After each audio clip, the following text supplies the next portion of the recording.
With the first few weeks of 9th edition 40k behind us, the question over the suitability of the GT 2020 mission format for competitive play is still hotly debated, and especially whether the advantage it gives to the player going first is too great for the format to handle, if that advantage exists at all.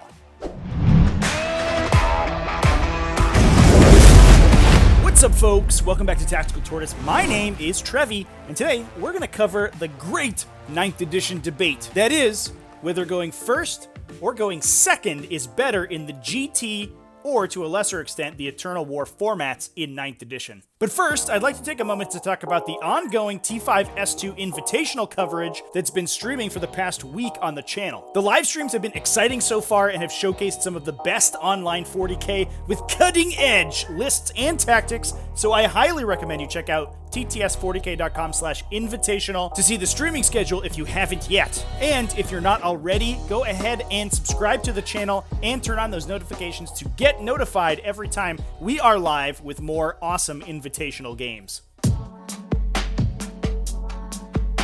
So unfortunately, the question of going first versus going second at the moment isn't the simplest to answer. As always, it will be highly matchup dependent. The 9th edition format is still young, and with in-person events just getting off the ground, we mostly just have online results to point to.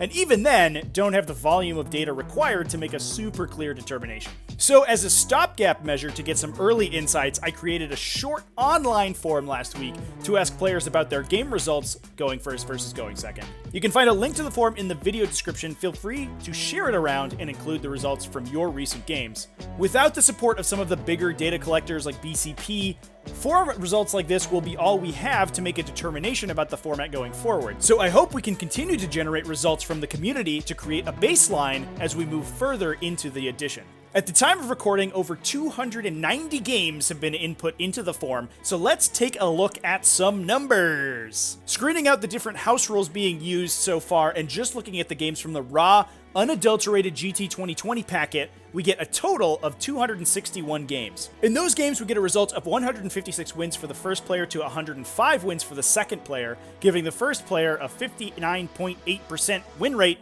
in the standard format. Now, obviously, only a couple of hundred games is pretty statistically insignificant, and with more results, it will shift one way or another, but this gives us a pretty good idea of the dynamic between the first and second player at this early stage. While it's still preliminary info, a full-on 10% increase in win rate going first is pretty extreme, and as players adapt to the new edition and are better able to confirm wins in which they are advantaged, I imagine we'll only see that margin increase. With this in mind, let's give a preliminary answer to the original question. Although it's not true in 100% of matchups, it looks like going first certainly looks to be better in 9th edition than going second.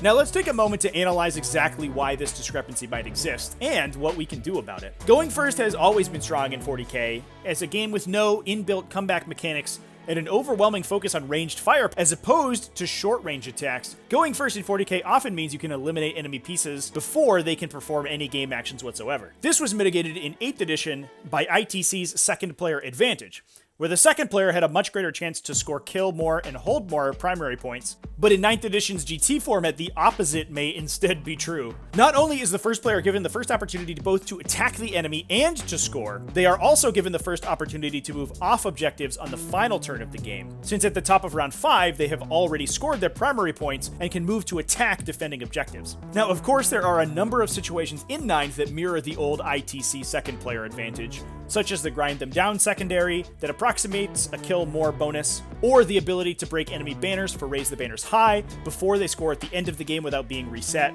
But these are fairly rare and a far cry from the universal primary objectives that were available every turn for the second player in 8th edition.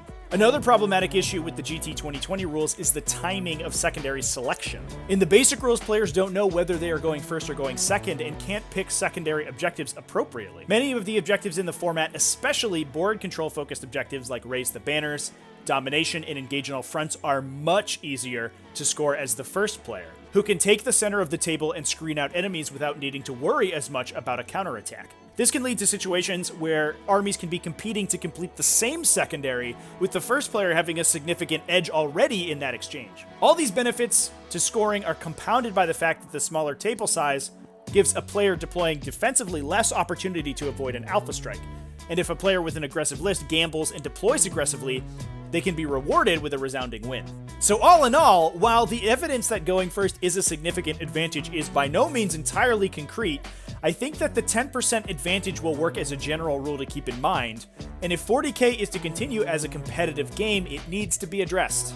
Now, obviously, there are many options available to TOs to do so, because, I mean, we all know that GW isn't going to take the time to balance their own format. From moving to a deploy first, go first system that ITC 2020 used, and allowing players to pick their objectives after the player order is determined, to reworking the secondary objective system to allow for objectives to be more easily completed by the defending player. While they're not perfect, with some work, I'm sure the community will settle on the most effective fix and move away from the unadulterated GT packet to a hybrid mission system that presents more balance for the game. It will be an interesting journey for the community to embark on as 9th edition gets older, and as we accrue experience and results from the field, the true picture of the first versus second player imbalance will become clearer. Despite GW's push to make unmodified GT 2020 missions the norm for all 40k competitive play, the evidence thus far indicates that that may not be the right direction for the health of the game.